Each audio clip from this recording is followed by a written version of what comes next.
move this. First thing I'm going to do is going to quickly go into the Blackboard weekly session number 3. I'm going to actually, we're bi-weekly now because we're in the summer.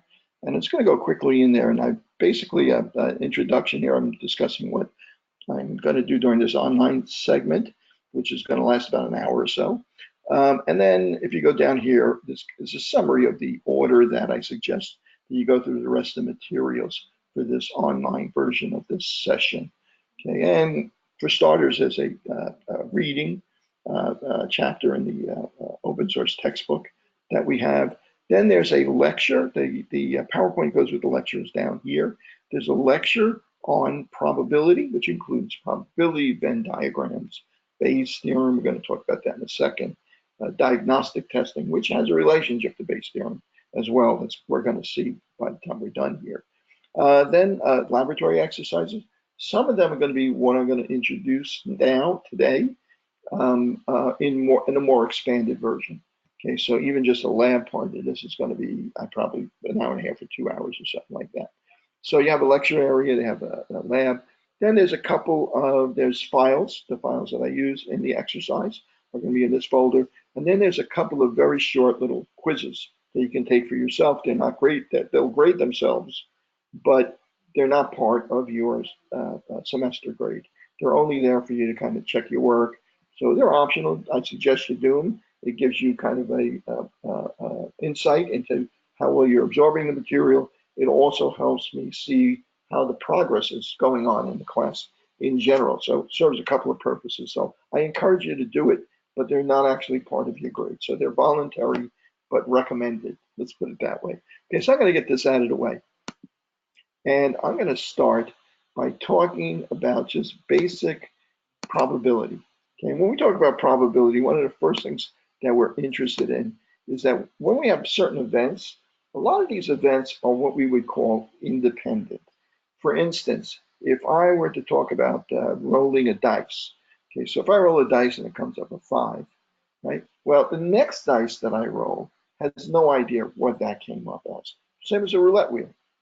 Although people have various techniques that they swear work and so on and so forth, you know that if it's properly working roulette wheel, what happened before has no bearing on what's going to happen next. So it's just as probable. It could be anything from 1 to 6 on your next roll. Same thing with a coin flip. If I flip a head, well, probability that it's going to be heads or tails on the next flip is going to be 50-50. Could be heads, could be tails, even odds, because there's only 2 possible outcomes. So those are independent events. They don't influence each other.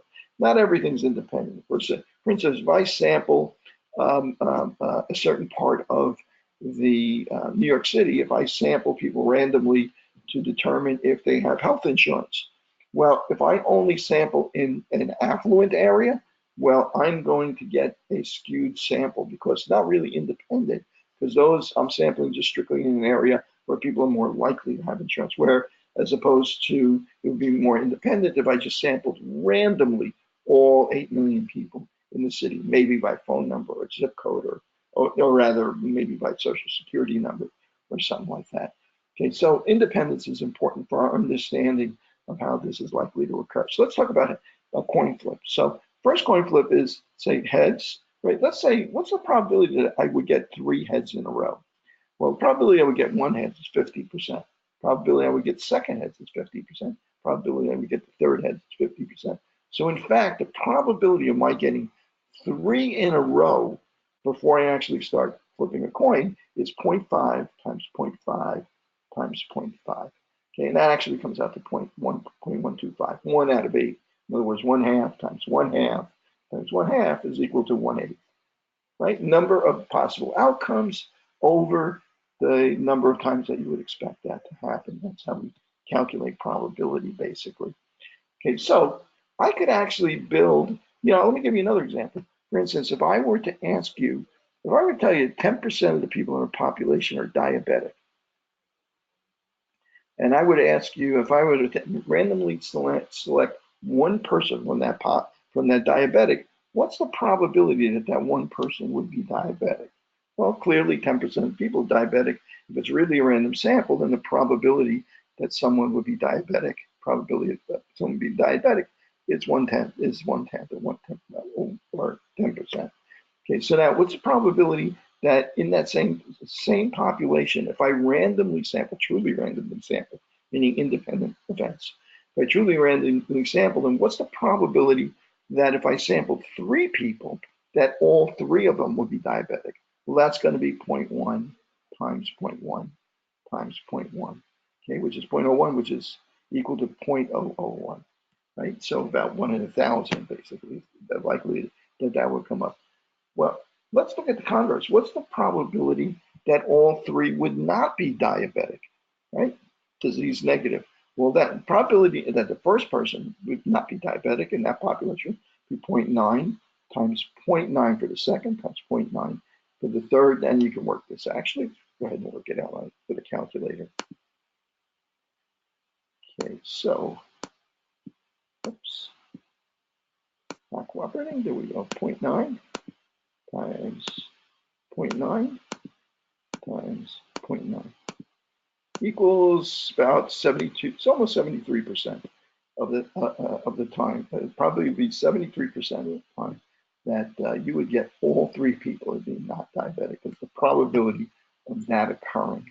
Well, things can get pretty complicated, right? Because this is interesting that I would look at all 3 people being diabetic, or all 3 people not being diabetic for results that were for a sample that was truly independent, right? But things don't really happen that way, right?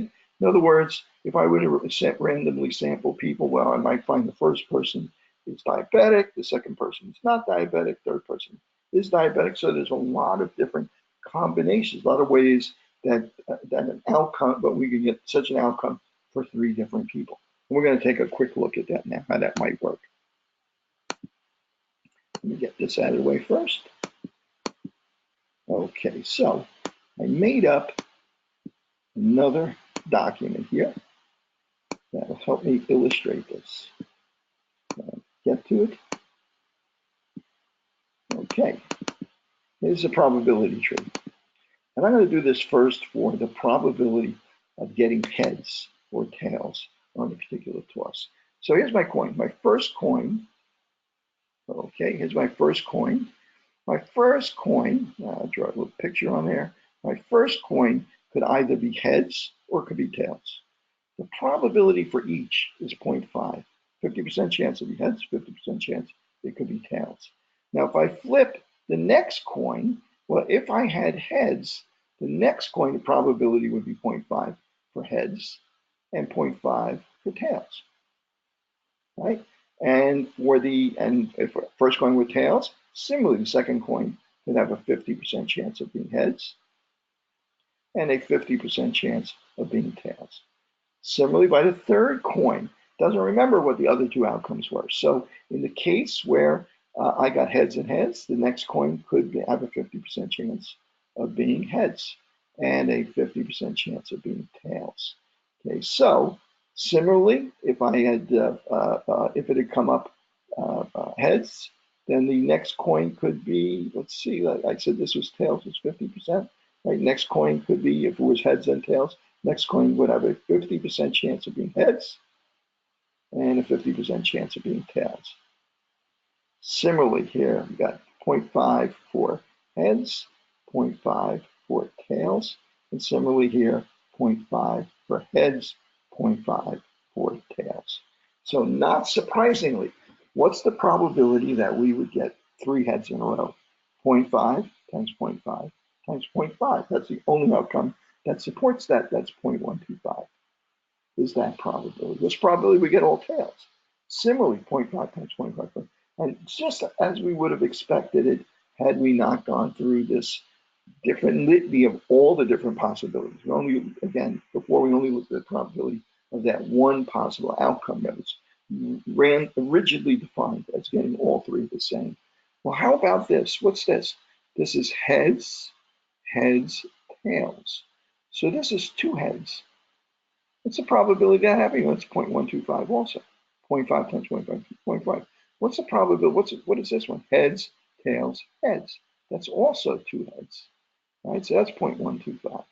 Well, how about this? Heads, tails, tails. That's 1 head. right? And two tails, of course. So the probability of it happening is 0.5 times 0.5, 0.125. How about this?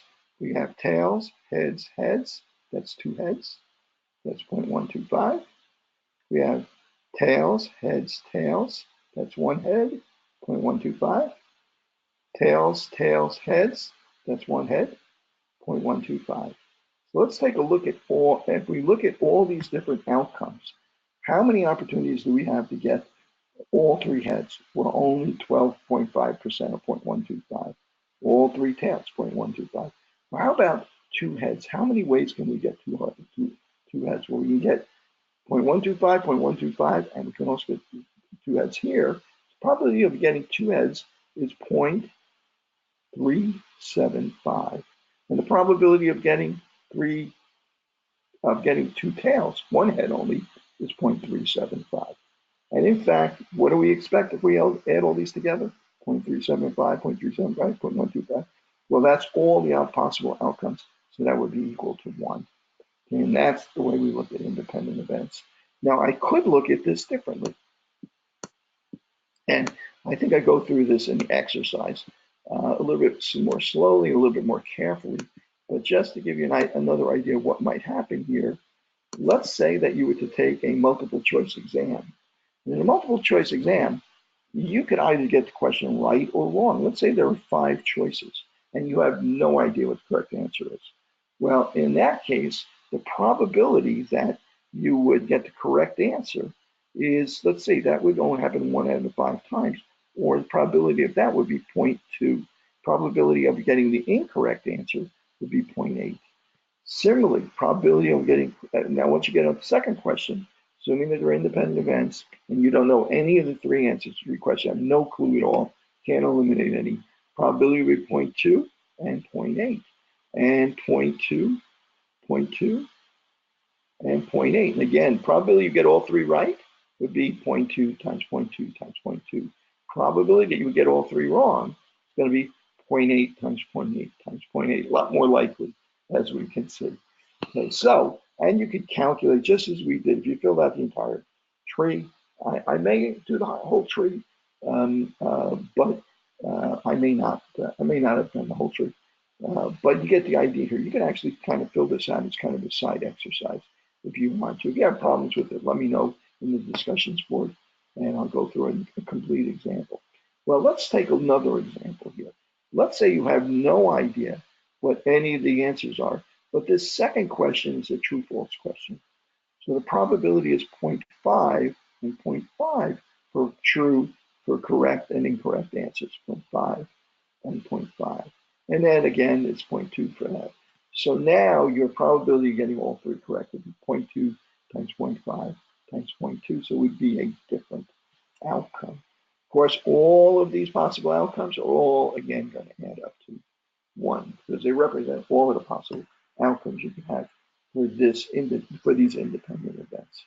Okay, so how do you feel about that? Okay, are you guys okay with that?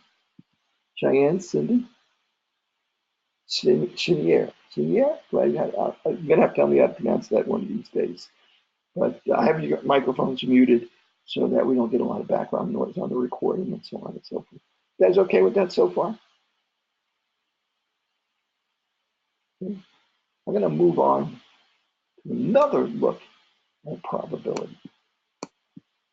Okay, and let's see, I have this buried. And guys, don't type into the chat box if you have questions. And there's few enough of us on, I can temporarily turn your microphone on if you alert me that you need to speak. Okay, so let me take a look at another way of illustrating probabilities. Okay, let me see if I have this handy. Here we go, probability exercises. So I think that's the one I'm looking for.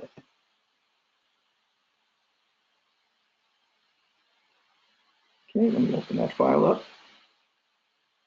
So here is a table. This was a number of years ago. The population, well, actually, this is only the marital status of population in the United States Of course, it's only people 18 years and older in this case. It's represented in millions. So there's 214 million adults in the United States when this survey was done. Sounds like it was probably maybe a decade or two ago. It's probably quite a bit more now. Okay, but let's take a look at this. If I were to ask you, what's the probability of randomly selecting a person from this population and finding out that they are male? Okay, so let's take a look at that. Well, there's 214 million people in this population. And of that 214 million, 104.9 are male. So the probability is going to be the number of outcomes that would satisfy what you're predicting over the total number of possible outcomes. Right? So that's going to be about 48%. What's the probability that you would randomly select a female? It's going to be 109 over 214. Okay, let's look at this from another perspective.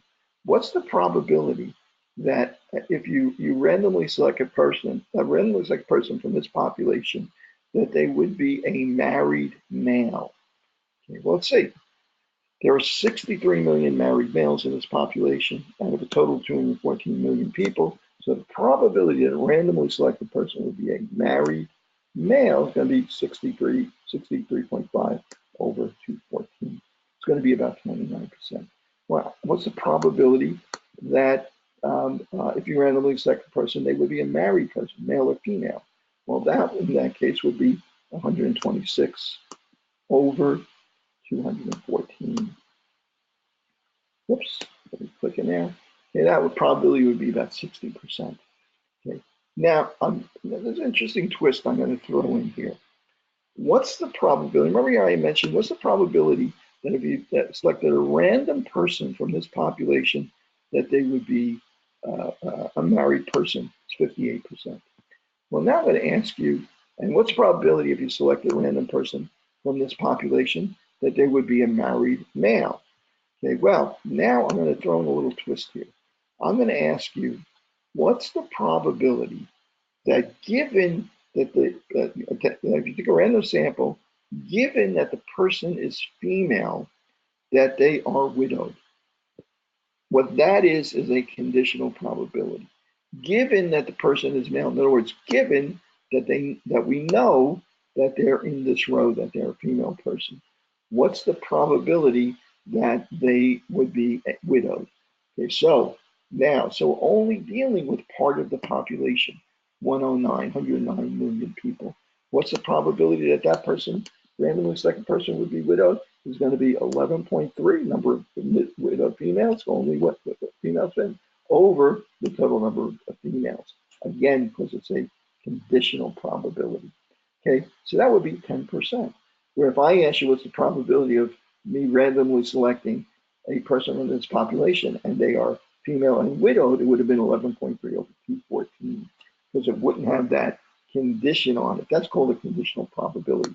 One of the ways that I might write that is I might say the probability of being widowed, given, we use a pipe marker, that little marker, given that they are female.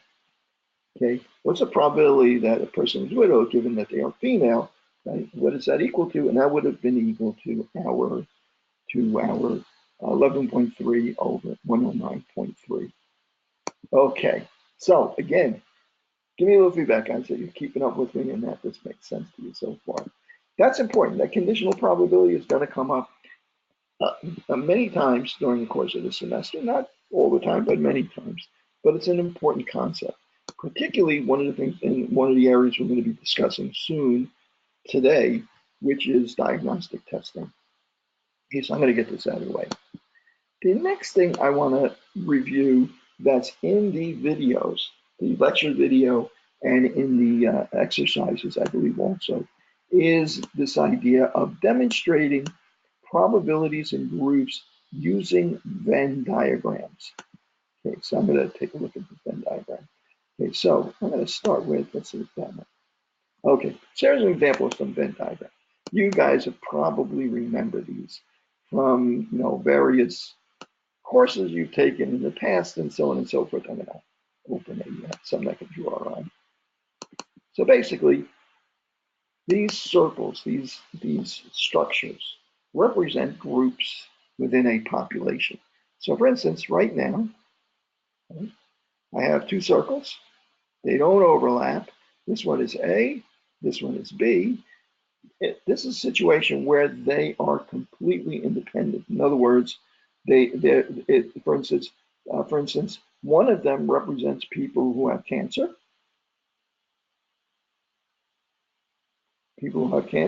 and the other one represents people who don't have cancer. So you either have cancer or you don't have cancer. So there's no overlap between them. You either do or you don't. So you're either in this group or you're in this group. On the other hand, sometimes we may come across situations like this, where there is some overlap between the two groups. So let's say in this case that A represents heart disease and B represents cancer, right? So A represents people who have heart disease, B represents people who have cancer. This overlap in between represents people who have both heart disease and cancer. And the area outside of this, or even a separate circle, the area outside of it, people who don't have either one of those diseases. Just look at it as the area outside of them. So if I were to look at this, one of the ways I could describe this area in between here is the area where they intersect, where there are people in these two groups that have both cancer and heart disease. Okay, and the way that we indicate that as a formula is we say the probability of A intersection B. In other words, where A intersects B, where both conditions are satisfied. That's what that represents. Right? On the other hand, I could talk about the probability of A union B. That's people that satisfy both conditions. In other words, if they have cancer or that's basically an or, cancer or heart disease, well, that would represent everybody in both groups, including the people in the intersection, because they, in fact, would satisfy both, so they satisfy the or as well. Okay, so now what if I only wanted to include people that had heart disease? Well, I could say that's the probability that a person has heart disease, right? Let's see, but I don't want people that have heart disease. So I don't want people that are part of B. So I am going to say probability a person has heart disease with the intersection, right? That they don't have cancer. And the way I describe that is with a B prime. Okay, so B with a prime on it means that they're not B. So people who are A and satisfy the condition, not B. So that would be people that are only in this area here. So you're gonna go see some other examples for Venn diagrams. You guys remember Venn diagrams from the old days, right? Don't you? Come on, give me a little feedback in the chat box there saying you guys are listening, that you can hear me. Okay, so you have a number of, so notice here, complement of A means not A. That would be everything except A. A intersection B, A union B. And this is the complement of B. There's yellow area represents everything that's not B. This will be just A. This will be just B, and so on. And you have it. I'll post these later on, but you have a couple of these where you can look through all of the different examples to kind of quiz yourself on them and get to understand them a little bit better. Okay, so I'm going to move them out of the way. So now, I just want to introduce, there is a formula that's going to come up here, and that's Bayes' theorem. Okay, Bayes' formula. Bayes' formula, I'm going to open this one first. Bayes' formula tells us that if we have two conditions, A and B, the probability of A occurring given that B has already occurred is equal to the probability that B occurs given A has already occurred times the probability of A over the probability of B occurring. really what this is saying is that the probability of satisfying this description over the probability of all of the possible outcomes. These are the outcomes that satisfy this description. These are all the possible outcomes. Just like before, just like the number of ways that we can get a die to come up over the number of ways that satisfy it. For instance, if we throw 2 die, what's the probability 7 would come up? Well, as it happens, there are, let me think about this for a second. For 7, 3 and 4, 4 and 3, 5 and 2, 2 and 5, 6 and 1. So there's 6 ways for 7 to come up out of 36 possible combinations on the die. 6 possible combinations first die, 6 on the second, 6 times 6. So 6 over 6 is 1/6 of the time you would expect that outcome. So it's the possible outcomes over the total number, the outcomes that satisfy your outcome, like 7 over the total number of possible outcomes, which is 36. So if we had said, well, what's the probability of getting 7 if the first die had been 4? Well, that changes this whole thing, right? But it is still the number of ways that we can satisfy this over the total number of possible outcomes. Always that way. So don't worry about this version of it too much. It'll start to make more sense to you when we start to apply it practically. Okay, so I'm going to move on from there. Actually, I have another picture of it here, which kind of will help you a little bit. I'll post this also, but you can take a look at this later on as well. Okay, so now let's move on to the main area that we're interested in tonight.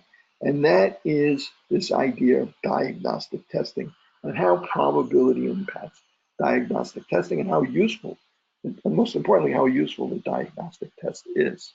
Okay, so I'm going to open up another spreadsheet here.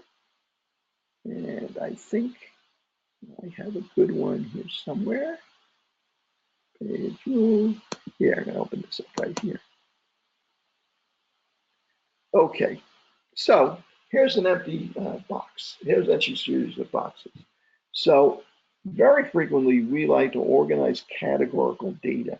What is categorical data? Categorical data, by this time you should be getting a flavor of this from session 1, particularly, and a little bit from session 2. Categorical data is data that is basically names, values that are names. For instance, whether a person has a disease or doesn't have a disease. That would be a yes or no. They have cancer, they don't have cancer, right? And another possible category or nominal variable is a test result, positive or negative. In this case, positive or negative, right? Also, you could have a variety of other kinds of categorical variables, like ethnicity, right? You could have 7 rows here that are different ethnicities: white, black, Hispanic, Asian Pacific Islander. So you could have many different values for the variable ethnicity, but it's a categorical variable. It's categories, or name, very often use nominal to interchangeably with categorical, right? Nominal variable. Okay, so you could have many different outcomes, many different values that a categorical can have, or you can have just 2. Very frequently, it's just 2, a binomial. In other words, it's one or the other, disease, not disease, positive test, negative test. Okay, so and in the lecture, you go around, you'll see some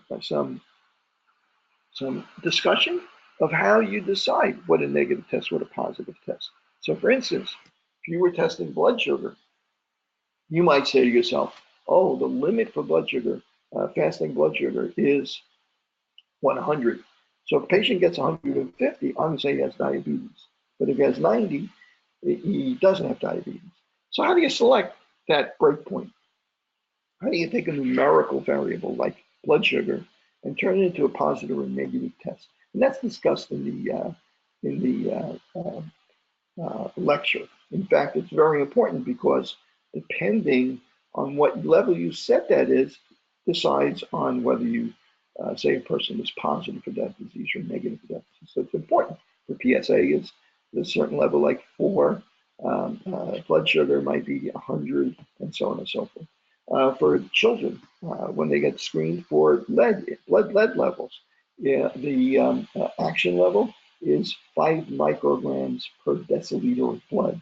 So if it's under that, there's probably no follow-up. It's above that, the health department probably follows up to investigate why that child has an elevated blood lead level. But that cutoff level is important. Among other things, in addition to deciding whether there's treatment or follow-up, it also will impact the economics of whether there'll be follow-up or not. So if you set that level at 5, maybe 10% of the children will test high. But if you set that level at 4, maybe 20%. So then you have to follow up with twice as many children. So that has an important impact on diagnostic testing. So for our purposes right now, we're going to look at this idea of diagnostic testing just from the perspective of a person testing positive or negative and whether or not they actually have the disease that they've been exposed to. So the example I use, I'll do the same one for now. The example I use is nickel sensitivity. Okay, so a lot of people are sensitive to metals, nickel, in piercings and rings and in watches, stainless steel backs have nickel, implants sometimes have nickel. So nickel sensitive, metal sensitivity is increasing or being noticed increasingly. So it's an important issue these days. So the problem is that how do you test for nickel sensitivity? So let's say that someone develops a test, a clinic, a pharmaceutical company develops a quick, easy test for nickel sensitivity.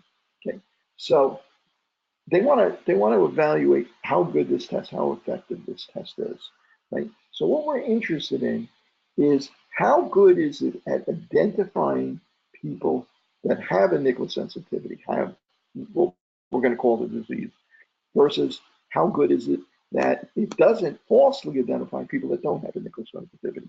So we have we do a patch test, and it's a good method where they kind of scratch you and expose you to allergens and so on and so forth and see if there's a reaction. But it's been invasive, right? Because they put a grid on you and they scratch the skin or pierce the skin and so on. It's a challenge test. That's always a little dangerous, right? When you have somebody who's allergic and you challenge them with exposure to what they might be allergic to. So maybe this test is less invasive and less dangerous. So we want to test if this really works. So the first thing I want to know is what's the prevalence of nickel sensitivity in this particular population? And I'm going to tell you, for our purposes, that the presence of nickel sensitivity in this population is 10%. Right? 10% of the people in this population have a nickel sensitivity. So I'm going to imagine that in this population, I take a random sample of 1,000 people. Okay, I'm going to put that 1,000 people in there. So if I look at this column represents all the people that have that disease, that have that nickel sensitivity. So if my prevalence is 10% out of 1,000 people, how many people would I expect to actually have the disease? Well, I'd expect 100 people, 10% of the people have the disease. But I would expect 900 of them, 900 of them would not have the disease. Okay, guys, it's pretty straightforward, right? Okay, so now, given we have a population of 1,000, prevalence 10%, 100 people have the disease, I'm going to say to you that we test those 100 people. We test those 100 people with our new test, and we find that 80 out of the 100 people we correctly identified as having a nickel sensitivity in our new experimental test, in our non-invasive test. But we get it wrong for 20% of the people. So we miss 20% out of the 100 people that have the disease. On the other hand, we test 900 people who don't have nickel sensitivity because they're part of that population, large part of the population, or actually the larger part of the population. And we get it wrong. There are 90 people,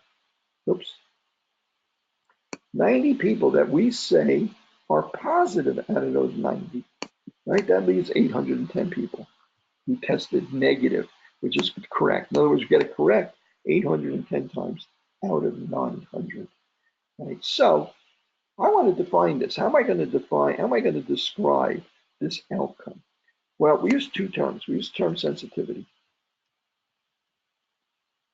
And the sensitivity is the percentage of time we identify people who have the disease. We get it right. Okay, so that's 80 out of 100. So 80% of the time we correctly identify people that have the disease. So our sensitivity is 80%. Had this been 200 people, we would have expected to get it right 160 times, and so on and so forth. 1,000 people, we expect to get it right 800 times, and so on, 80% of the time. We have another term for what happens with people who don't have the disease, and that's called specificity. Oops, let me get it into the right column here.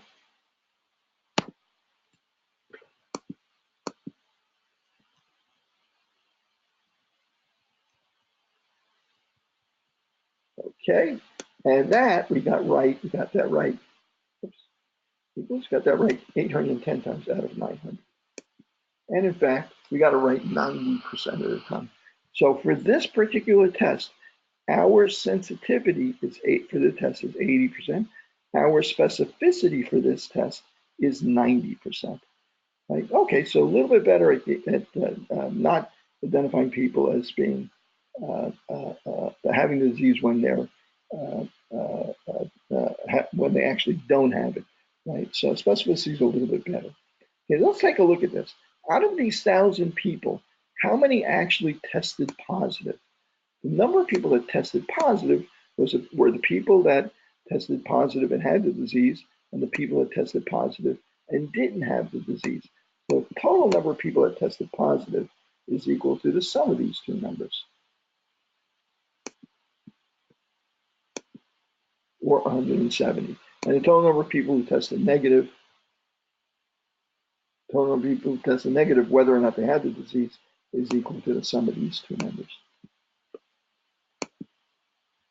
Okay, so we can notice that they'll add up to 1,000, which is what we would expect in this case. Okay, so now I'm going to ask you, how good a test is this? Right? Well, the real key fact, we have two important factors here.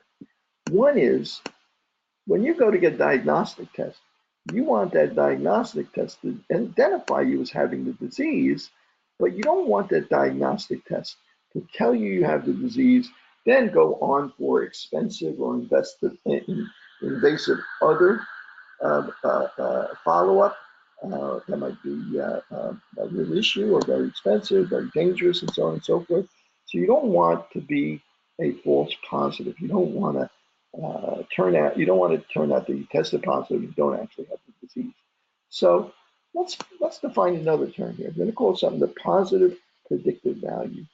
What's the probability that you have the disease given that you tested positive? Okay, so that's going to be equal to, well, the number of people that have the disease that tested positive, right? 170 people tested positive, but only 80 of them that tested positive actually have the disease. So that's that over 170. So the positive predictive value of this test is less than 50%. 53% of the people that test positive are not going to have the disease. 47% of people that test positive are going to have the disease. On the other hand, we can also look at another factor called negative predictive value. And what is that equal to? The negative predictive value is going to be equal to the number of people that are actually negative divided by the number of people that tested negative. Okay, and that's 98%. That's much higher, right? So if you test negative, there's only 2% chance that it's wrong and you actually have the disease. So I just want to take this, and I'm going to copy this. Oh, I have another chart down here. I just want to outline here before I go any further. I want to ask you, what would you define this as? If I were to ask you true positive, false positive, true negative, false negative, what would this box be? Okay, you guys want to chime in on this?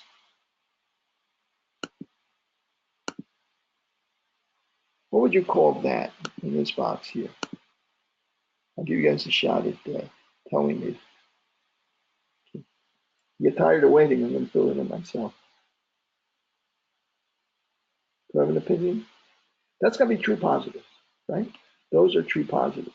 People that are in this box right here, they tested positive and they have the disease. People in this box tested positive, tested negative, but they do have the disease. So they tested negative, but they have the disease. That's a false negative, right? A little confusing, isn't it? Well, how about people that don't have the disease and test negative? Well, that's clearly a true negative. That's a correct outcome. That's a true negative. So this is a true positive. This is a true negative. How about here? What do we have here? Well, keep in mind that they tested negative, but they are negative for the disease, but they tested positive. So this is a false positive, right? So this is the total positives. This is, whoops. This box is going to be true positives plus false positives. All of the positive tests, this is going to be true negatives. All right, I'll put it this way. False negatives, just keep it consistent, plus true negatives in this box. Okay, so we have a way of identifying these various boxes. Okay, so now true positive, true negative, and these are the false readings for the test. So I'm gonna clear that out for a second, unless I got another one down. If I don't, I'm gonna clear that out. Actually, I'll escape. I'll copy this and paste it down here a little bit. Okay, now, there's one other thing. There's something I want to point out right now, and that is when I calculated the positive predictive value. What did I call that again? I call that the number of people, or the probability of testing positive given that you have the disease. Oh my goodness. In other words, I'm looking at a conditional probability here, right? So this probability, this is the probability that you test positive, that you have the disease given that you've tested positive. I got that backwards just a second ago, didn't I? Okay, this probability, okay, in other words, this 80 over 170, right? Everybody in this row has tested positive.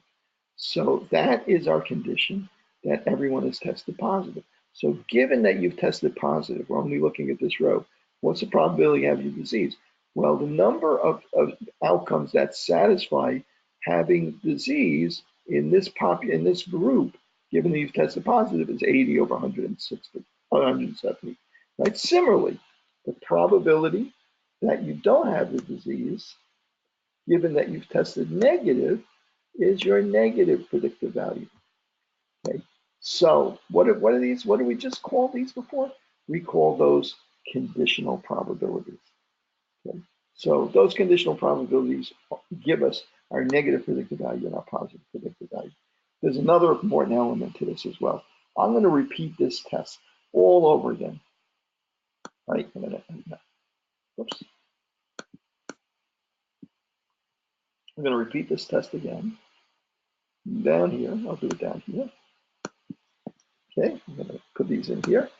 And this time I'm going to say the prevalence in this population is 1%. Okay, it's relatively unusual to have a nickel sensitivity in this particular population. Okay, and again, I'm going to put 1,000 people in here. And if the prevalence is 1%, I would only expect 10 people out of 1,000 to have the disease. And out of those 10, the sensitivity is still 80%. I'm not going to change how good the test is. Sensitivity is 80%, specificity is 90%. I'm not going to change any of that.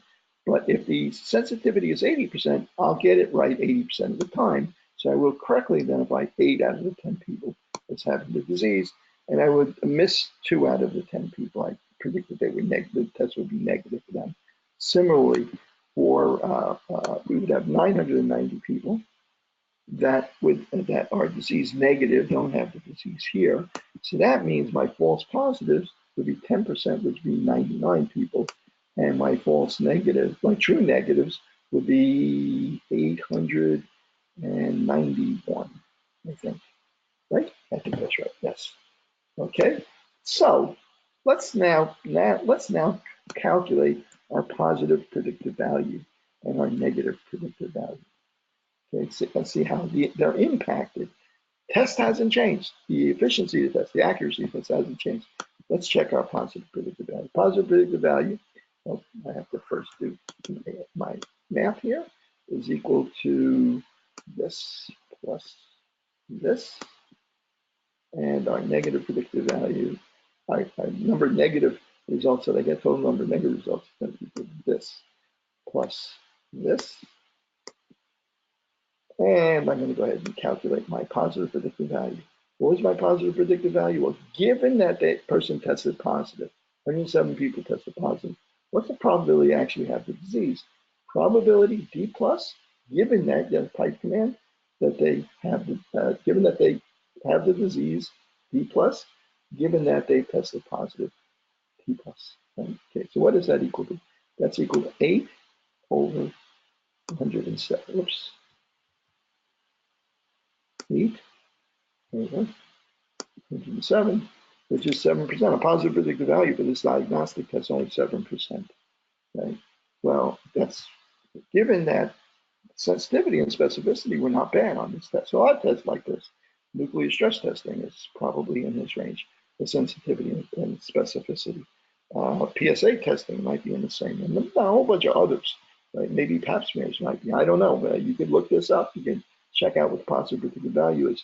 But there's an important concept here. Negative predictive value is just simply going to be this over this. That's still going to be very high, so that's going to be pretty good. Okay, but look what happened to our positive predictive value. A lot of people that test positive are going to wind up going further, going for more invasive, more expensive, more tests or procedures and so on and so forth, medical procedures and so on and so forth. Not because our test was any less accurate, but because the prevalence in the population is low.